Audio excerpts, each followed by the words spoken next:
Uma das personagens mais intrigantes de Avatar: A Lenda de Aang, com certeza, é a June, a caçadora de recompensas contratada pelo Zuko e o Chiweiro para raptar o Aang. Uma mulher misteriosa, decidida e poderosa que conseguiu rastrear e quase capturar o Avatar. Mas de onde essa caçadora ardilosa veio? Como que ela se tornou uma caçadora de recompensas? E o que aconteceu com ela depois dos acontecimentos do desenho? Olá, Benders, aqui é o Peck, e para nossa sorte, a HQ A Caçadora de Recompensas e o Mestre de Chá, que foi lançada no fim do ano passado, respondeu todas essas perguntas e nos deu um panorama completo da história da June. Essa HQ está disponível em português no site do Mundo Avatar e o link está aqui na descrição. Mas a gente sabe que tem muita gente com preguiça de ler por aí, então a gente decidiu trazer tudo em formato de vídeo para vocês também.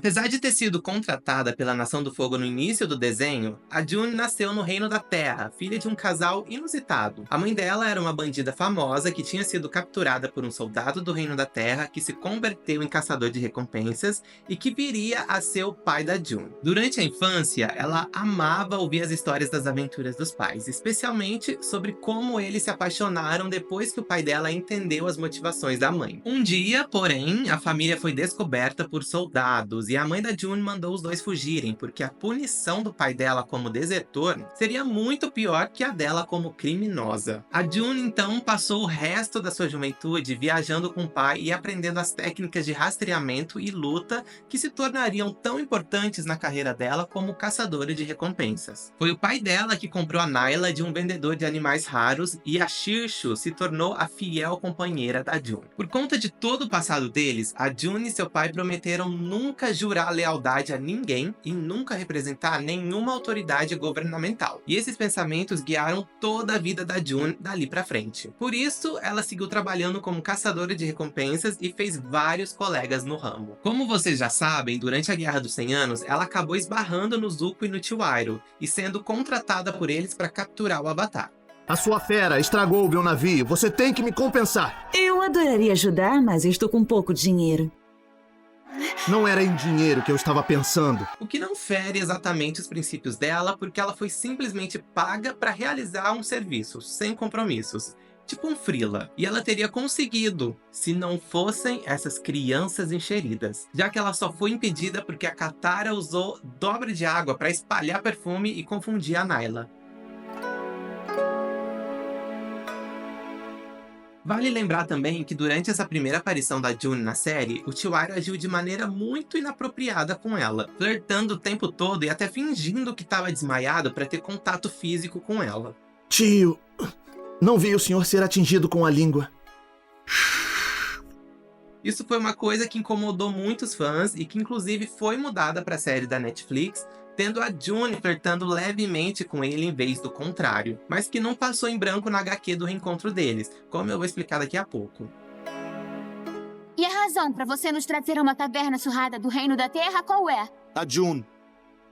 Ao final da guerra, a June retornou, dessa vez auxiliando o time Avatar a encontrar o Aang, que estava desaparecido. Ela falhou em achar o Aang, mas conseguiu direcionar os aliados para onde o Chiweiro estava. E, inclusive, existe um conceito descartado para o livro 3, no qual a June teria sido a pessoa a encontrar e recrutar os aliados do time Avatar que reapareceram no final da série. A June não retornou para a batalha final, como aconteceu com outros personagens, mas considerando os princípios dela e do pai, isso até que faz sentido. Porém, o sumiço dela levantou uma questão. O que teria acontecido com a caçadora de recompensas após o fim da guerra? Bem, por um tempo, ela continuou sendo exatamente isso, uma caçadora de recompensas. O Zuko chegou a contratá-la para tentar encontrar a mãe dele, mas nem ela conseguiu, visto que a Ursa tinha literalmente se transformado em outra pessoa e seria impossível rastreá-la. Entretanto, com o fim da guerra, os caçadores começaram a receber cada vez menos propostas, e a vigilância do Reino da Terra se tornou cada vez mais severa. Então esse estilo de vida começou a ficar muito complicado. Muitos dos colegas de profissão que a June fez ao longo da vida acabaram deixando a vida de caçadores independentes para trabalhar diretamente com o exército do Reino da Terra em busca de criminosos e caçadores ilegais como ela. Mas a June simplesmente não poderia fazer algo assim. Primeiro, porque ela se recusava a se voltar contra sua própria profissão e considerava aquilo uma traição. E segundo, porque contrariava os princípios dela, visto que isso significa jurar lealdade ao governo do Reino da Terra. A June então se esforçou ao máximo para continuar como uma caçadora independente, e foi nesse caminho que ela acabou sendo contratada por um ex-soldado da Nação do Fogo chamado Keun para capturar o Chiwiro, que agora administrava pacificamente sua loja de chá em Ba Sing Se. Esse soldado tinha participado do cerco de 600 dias em Ba Sing Se, liderado pelo Chiwiro, e queria vingança contra ele por ter abandonado o cerco após a morte do filho, levando à derrota da Nação do Fogo naquela batalha e a perda de outros soldados amigos de Keun. Ela conseguiu capturar o Chiwiro, mas no caminho até a cidade de Daxia, onde o Keun estava, ela foi aos poucos percebendo quanto o Chiwiro tinha mudado ao longo dos anos e como estava simplesmente querendo viver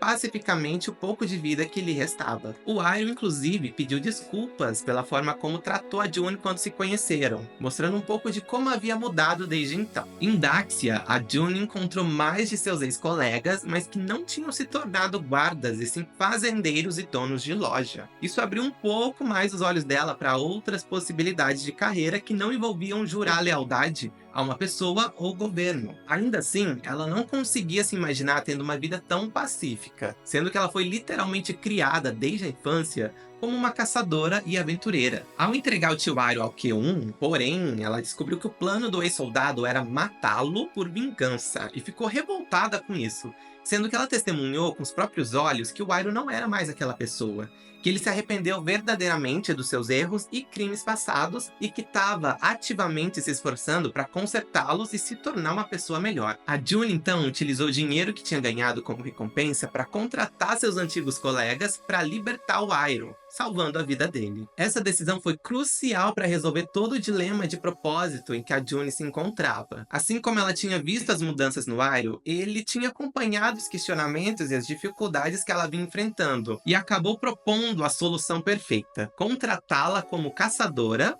mas não mais de pessoas, e sim de ervas raras para serem usadas em chás. Dessa forma, a June poderia continuar numa profissão aventureira em que suas habilidades de rastreamento fossem necessárias, sem precisar machucar pessoas e sem ter que jurar lealdade ao governo. E como o trabalho dela com o Iroh ainda era um modelo freelancer, e que ela receberia por missão e poderia parar quando quisesse, ela também não estava jurando lealdade a uma pessoa específica nem nada assim. Dessa forma, o Iroh ajudou a June a encontrar um novo propósito na vida que fizesse uso das suas habilidades sem ferir seus princípios, e ela atualmente se encontra muito feliz nessa nova profissão, tendo dito, depois de 6 meses de trabalho, que essa nova carreira tem sido mais emocionante que seus últimos 5 anos como caçadora de recompensas. Mas e vocês, o que acharam dessa mudança de carreira da June? E o que acharam das origens e da história completa dela? Contem pra gente aqui nos comentários. E não se esqueçam, essa e todas as outras comics de Avatar estão disponíveis para leitura no nosso site. Lembrando que estão disponíveis só as não lançadas oficialmente aqui no Brasil, tá bom? E é isso, Benders! Não se esqueçam de se inscrever no canal, caso sejam novos aqui, de deixar o like no vídeo e ativar o sininho, marcando a opção todas, para não perderem nenhuma notificação. Sigam o Mundo Avatar nas redes sociais e até o próximo vídeo. Tchau!